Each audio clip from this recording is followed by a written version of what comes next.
Oh shit, a wizard! You found me, and I shall grant you one wish. Genies do 3 wishes, wizards do 1.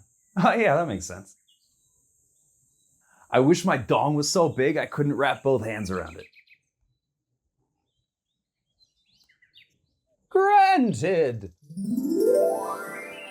F***ing wizards! Every time. What's up, guys? It's Ben, back again for another round of On This Day in History. Today we're taking a look at July 25th. July 25th, 2000. Starting off with a downer here. The supersonic transatlantic boom tube with bad harmonics, Concorde. Air France Flight 4950 crashes almost immediately after takeoff from Charles DeGaulle Airport and kills everyone on board instantly. That's not a fun fact. But I wouldn't do a mass casualty event if there wasn't one in there somewhere. The Concorde itself, the one that crashed, had, believe it or not, already exploded before. In the movie, The Concorde, Airport 79. The movie was apparently very not good, but it featured the Concorde, not a Concorde, the Concorde, this exact one, used in filming. Also taking off from Charles DeGaulle Airport in the beginning of the movie, and then exploding at the end of the movie. After being targeted by an arms dealer for extremely convoluted, it was the 70s and everyone was doing cocaine. Plot reasons.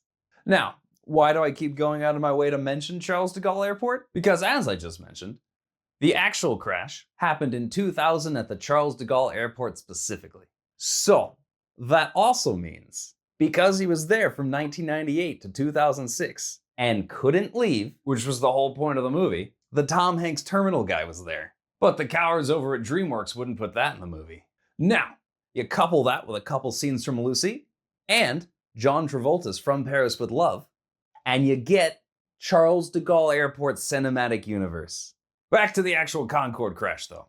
And this part is wild to me. So, while the crash was tragic and sucked, it was the only fatal crash in Concorde's entire 30-year history of service. Which is crazy.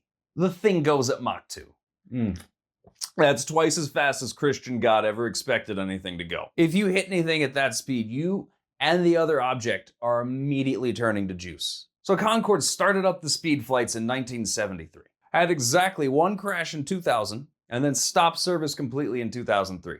The only time anyone died there, and it was right at the end. The downfall of Concorde was basically on account of this crash, and then service being halted for safety reasons, and then resumed in November of 2001. So like right after the 9/11 terrorist attacks. And so between those two things, people started to view Concorde less as a very fast plane and more of a very expensive missile. And go figure, didn't want to buy tickets anymore. So after a year or so of lackluster tales, Concorde unfortunately shuttered its doors forever. I'm still blown away by the lack of fatalities. Like, I understand air travel is inherently safe, but numbers game-wise, we're throwing a lot of planes up there all the time. They can't all be winners. So I tried to find out what other airplanes, airframes, had the same number of fatal incidents or less. It turns out it's mostly just a bunch of jetliners with very boring names and numbers. And also, technically, the Wright Flyer, the Wright brothers' first plane. It flew 4 times, all on the same day. So December 17th, 1903, the Wright brothers absolutely smashed the barrier of powered, heavier-than-air human flight. And then basically did 3 more victory laps, cementing their triumph over the laws of nature. Then a gust of wind came along and just flipped the Wright Flyer over while it was just sitting there in the field, smashing it to pieces before it could kill again, or even kill the first time. Other planes with a neutral or negative KDR include the Howard Hughes crazy plane, the Spruce Goose. Howard Hughes built it almost entirely out of wood due to World War II metal rationing, and it had a wingspan wider than a football field. Either kind of football field. And then he flew the plane once and never again. I guess he got bored or something. But no one died the one time he did fly it, so it still counts. Flip side of the coin, I wonder which airplane was responsible for the most fatalities. Oh, right. Last thing here. Google kept thinking I meant airlines, not airplanes. So I also learned that, surprise, surprise, the super cheap budget airlines, Ryanair and Spirit Airlines, have both had 0 fatal crashes in either of their 40-year years of service. So I guess we finally figured out why they have such shitty baggage policies. Turns out it's to keep everyone alive. Finally, shout out to our real MVP here, Hawaiian Airlines. 0 fatalities. Ever. Since their founding in 1929. 1929. No deaths. It is almost incomprehensible to me. Like, for comparison, moon bounces. The thing from children's birthday parties, it's essentially just a giant inflatable pillow. So, soft. It's soft. Those kill like a person a year, on average. And that makes them more dangerous than any airplane flown by Hawaiian Airlines. Look, I know I already brought up 9/11 once in the video here, but just like looking at the data, crunching the numbers, if we had just given Hawaiian Airlines like national coverage back in, I don't know, like 2000 or so, statistically, I wouldn't have to get my scanned in a Star Trek tube every time I wanted to go visit grandma. The singer-songwriter from the civil rights height with a legacy basically airtight, except for this one thing apparently. Bob Dylan pisses off a bunch of hippies at the Newport Folk Festival by daring to play an instrument that plugged into something. Also, side note, cards on the table here. I 100% stole those rhyming intros from this other weirdo on the internet here, Chris Bowden. I kinda like him. Anyway, Bob Dylan, 1965, Newport Folk Festival. He performed not even a whole set, just a couple songs with instruments plugged into something, and people freaked out. Even though he was already using electric microphones and speakers so that people could hear him if they were standing more than 20 feet away. But I guess this was different somehow. Known as the Electric Dylan Incident, the man who literally wrote not just a song, but an entire album titled The Times, They Are A-Changin', shocked and outraged everyone when the Times did the exact thing he told them they were going to do. Also, side note here, the Watchmen movie, the beginning part where they've got like the kind of the historical montage with just the times they are a-changin' playing in the background, f***ing rules. Just visually cool, and it just immediately catches you up to speed on like everything that's happened in universe so far. And spiritually, it kind of just fits hand in hand with the flashback, flash forward narrative style of exposition from the original source material.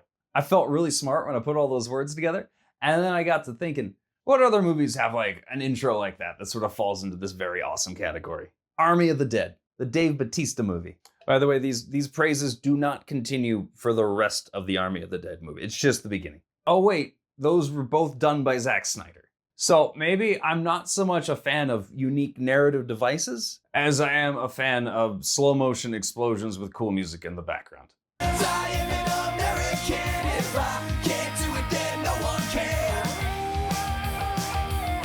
Yeah, no, it's probably the second one. If you, the viewer, happen to know of any other movies with intros that as hard as either of those, just let me know down in the comments. This isn't even a plea for social media engagement. This is just a plea for sick-ass movie openings. I got distracted again. So Bob Dylan played an electric guitar, and the crowd booed him. I admit I rounded up a little bit before for dramatic effect. Some of the crowd was, in fact, definitely on board with the whole thing, but a lot of them absolutely were not. I can't pin down the exact numbers, but it was enough of them that this became a thing. I don't know, it's insane to me that anyone would boo Bob Dylan.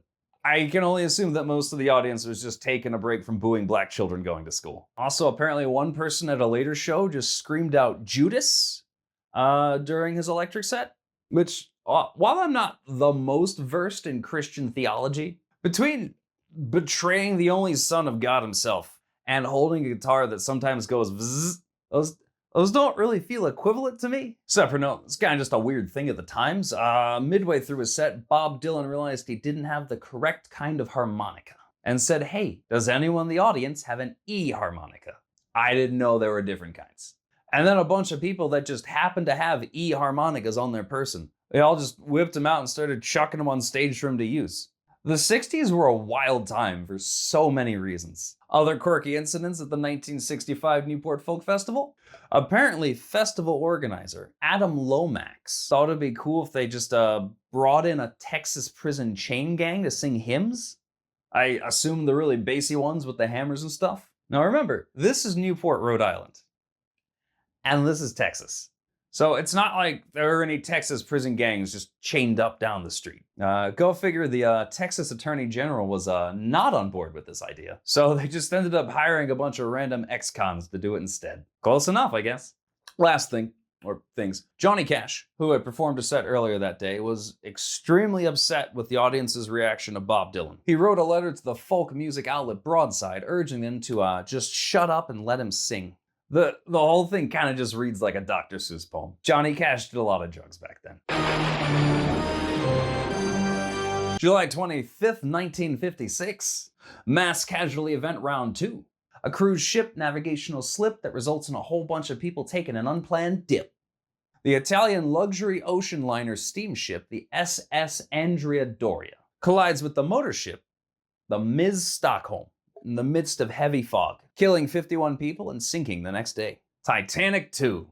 Well, technically Titanic 3 if you count the Eastland in 1915, but I feel like we went on enough tangents already after the last thing. The SS Andrea Doria was named after the 16th century Genoese general, Andrea Doria. And the Ms. Stockholm was presumably just named by throwing a dart at a picture of European cities. A map. Those are called maps. Sorry to leave you guys on a cliffhanger here. I kind of got real deep into this shipwreck and the script just got ridiculous. So now it's its own video. Should be out in the next week or two. If you want to make sure you don't miss it, now might be a good time to hit that subscribe button. July 25th, 1909, Ajinomoto is founded. After salty, sour, sweet, spicy, and bitter, a 6th flavor is discovered. MSG. The final piece of the Flavortown gauntlet. Ah, shit, none of that rhymed. MSG, monosodium glutamate, also known as the umami flavor.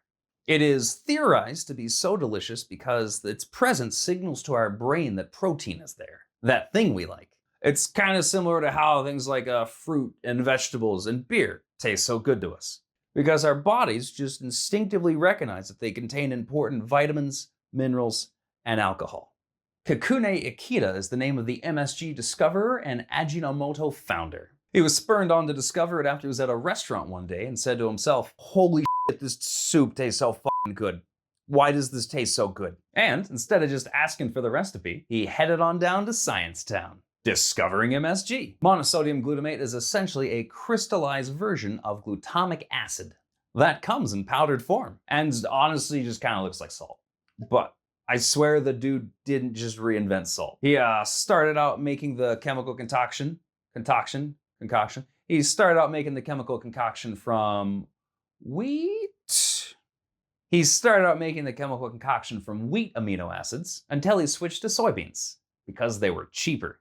Started exporting globally in the 1920s, and sales were initially poor in the United States because it confused white people. Until the Heinz and Campbell Soup corporations found out about it and just started buying barrels of it and chucking it in basically everything they sold. Ajinomoto kind of just stopped exporting and producing MSG abruptly right around, 1942 to 1945 for some reason. But 1950s roll around and they're back in action. In the 60s, they found out they could also derive MSG from sugarcane. So, brain blast here. Just start making it in countries that grow those. Turns out you can save a bunch of money on shipping if you just make it in the country you're going to ship it to.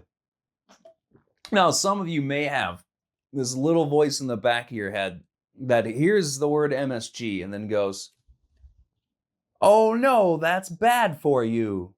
Well, tell that little voice to shut the f*** up. This next part's a lot, so I gotta refill. So, what that stupid little voice in the back of your head is thinking about is the infamous CRS, Chinese Restaurant Syndrome, which is both stupid and more than a little racist. History time. This entire thing is just like a rapidly expanding hall of mirrors here. We're gonna head on back to 1968. Dr. Eric Steele. No. That's a guy I went to college with. Dr. Howard Steele, not a porn star, is an orthopedic surgeon. And his friend, another better doctor, is teasing him, saying, "You're just a f***ing foot doctor. you could never get published in the New England Journal of Medicine. So, Dr. Howard Steele takes the very level-headed approach of going to a Chinese restaurant, getting real drunk, and then writing a letter. He sends it to the New England Journal of Medicine, and it basically reads, "Hey, every time I go to a Chinese food restaurant, I eat a bunch of food, and then I drink a bunch of beer, and then I don't feel very good. Maybe it's the MSG." Then he signed the letter, Dr. Human Kwok. Dr. Human.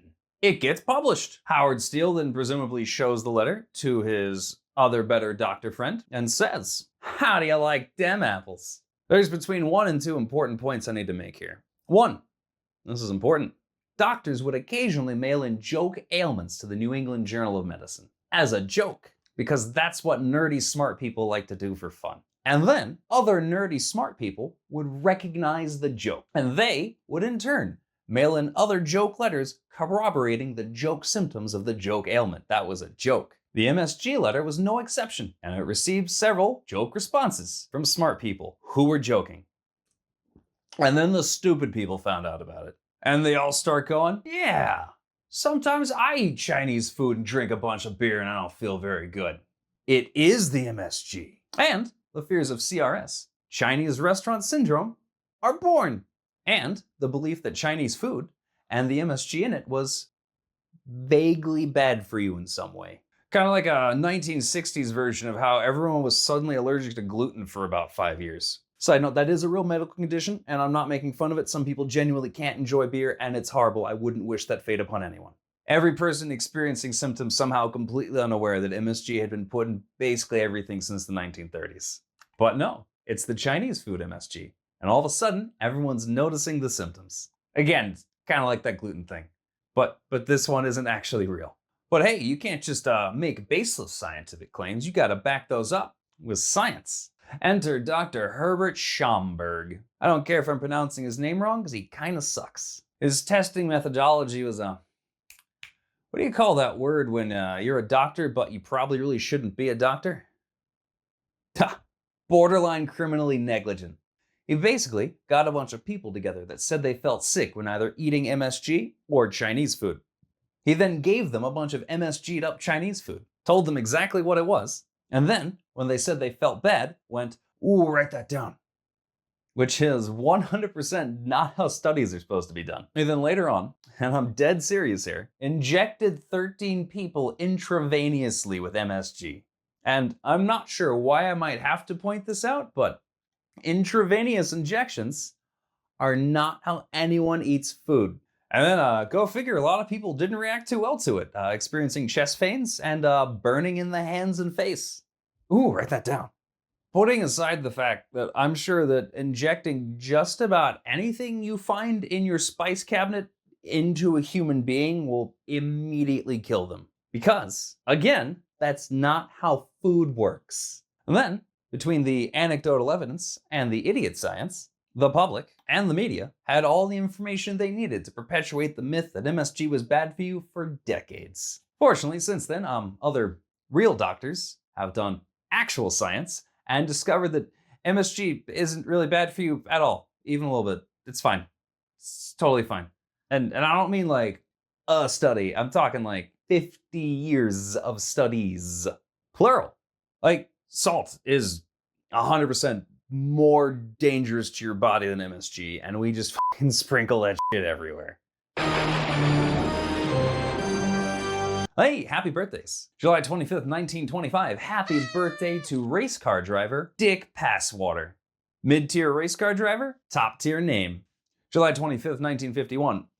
Not issuing a happy birthday here, but the original player hater, Jack Thompson, is born. His rabid anti-video game stance is probably why most of you recognize his stupid name and stupid face. Jack Thompson was an attorney and an activist in the 90s and early to mid 2000s. He was just astoundingly against video games, rap music, and really just anything that was fun or cool. He was disbarred in 2008 by the Florida bar for just aggressively sucking so hard. Florida didn't even have the patience for his shit. The state that's just accepted that a portion of their population will at all times be naked and masturbating somewhere. And they were not down to clown with Jack Thompson. Ooh, July 25th, 1981.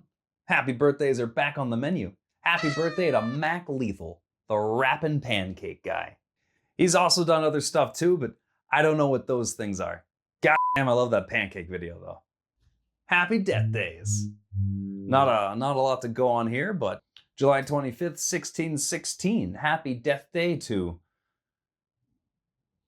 Andreas Liebeveus, a chemist who did many groundbreaking things, but I want to focus on these two. One of which was writing his discoveries down in a book and then publishing it so other people could learn too. Turns out a lot of dudes wanted to do the second part back then. So he published one of the first chemistry textbooks ever written, much to the chagrin of pre-med students everywhere. And two, this is a pretty forward thinking for 1616. He recognized that a lot of chemicals, when mixed together, either like to catch on fire or explode, or release large amount of poisonous and or noxious vapors into the air. So he advocated that people do all of their experiments in dedicated laboratories or chemical houses, instead of at their kitchen tables where their families ate. Well, that's all from me today, folks. Hope you had fun. If you did, slap a like or a subscribe or a comment down there somewhere. And hey, keep a lookout for that Andrea Doria cruise boat crash video coming out soon. It's actually sick as shit. And yeah, I'll see you guys next time. You'll excuse me. Gonna go fight a wizard. Kakune Ikeda is the name of the Ajinomoto discoverer and the MSG founder. That goes the other way.